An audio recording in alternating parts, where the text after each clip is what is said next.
कलाम साहब मेरे साथ फोन लाइन पर है। नमस्कार कलाम साहब, कहाँ से बोल रहे हो आप? जी मैडम, हम झारखंड से बोल रहे हैं। अच्छा सर, बताइए आईआरसीटीसी किस भाव पे खरीदा है? मेरा एवरेज प्राइस है 1005 और 506 शेयर है मैडम। सर कितना समय देना चाहेंगे, बिकॉज आपको तो घाटा हो रहा है। जी सर मैडम, अभी रख सकते हैं ये 2025 तक। ऑलराइट। सचिन ऑलमोस्ट अपने 1 मंथ लो के आसपास ही घूमता हुआ दिखाई दे रहा है। 747 इन्होंने यहाँ पर स्टॉक ने टच किया था, लेकिन इनकी जो एवरेज प्राइस है वो 1005 की है। बताइएगा ये एक रेजिस्टेंस आपको क्या दिखाई दे रहा है? अब इसके आगे अगर इनको रुकना हुआ थोड़ा और नियर टर्म आउटलुक, तो किस स्टॉप लॉस के साथ रुके रहें? नहीं रहा है लाइक सिंस लॉन्ग टाइम। अगर हम देखें करीब ये जो हाइस इसने टेस्ट किए थे करीब 1140 के आसपास के, वो मई 2024 में किए थे। And since that time continuously stock के अंदर जो है वो वीकनेस बनी हुई है। यहाँ पर कोई भी फर्दर रिवर्सल्स आते हुए अभी भी नजर नहीं आ रहे हैं और मुझे लगता है कि कमिंग डेज में और स्लाइट वीकनेस कंटिन्यू कर सकता है। लोअर साइड में एक सपोर्ट्स लेवल जो आ रहे हैं वो आ रहे हैं नियर अराउंड 670 के आसपास में।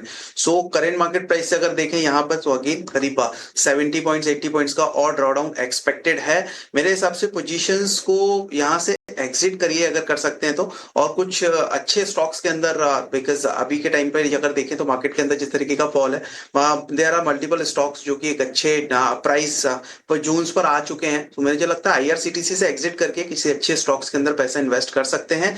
यहाँ पर मेरे हिसाब से एग्जिट करने की सलाह रहेगी, बट इन केस अगर ये एग्जिट नहीं लेते हैं तो फिर स्ट्रिक्टली स्टॉप लॉस जो है वो 650 का मेंटेन कीजिएगा और उसके साथ में बने रहिएगा। और अगर एग्जिट कर लेते हैं तो वो बेटर स्ट्रेटेजी रहेगी। एग्जिट करके अपने पैसे को कहीं और दूसरी जगह पे इन्वेस्ट कर सकते हैं किसी अदर स्टॉक्स के अंदर।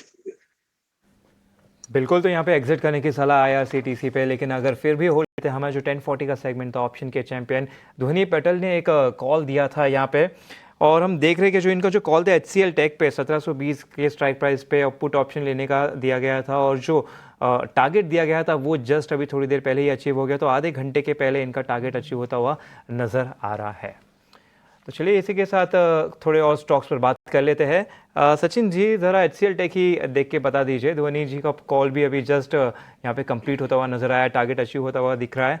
तो ज़रा चार्ट पे देख के बताइए कि अब आगे यहाँ पे क्या मूव बनता हुआ नजर आ रहा है? जी थोड़ा सा एक रेंज में ट्रेड होता हुआ दिख रहा है और रेंज है करीब 1650 टू 1750। मुझे लग रहा है 1750 एक अच्छे लेवल्स रहेंगे अपसाइड पोटेंशियल्स गेन करने के लिए। और अपसाइड में 1750 जैसे ये लेवल्स फर्दर ब्रेक होते हैं, पॉसिबिलिटीज बनेगी करीब 1830 1880 तक के टारगेट्स को गेन करने की, अचीव करने की। सो वो 1750 के ऊपर ही एक फ्रेश मोमेंटम स्टार्ट होगा। मुझे लगता है वहां से एक बार बाइंग के लिए देखना चाहिए। अभी के लिए स्टॉक थोड़ा सा रेंज में ट्रेड हो रहा है, while on the down side में अच्छे सपोर्ट्स बने हुए हैं 1650 1640 के आसपास में। चलिए, तो सपोर्ट बने हुए हैं 1650 के आसपास एचसीएल।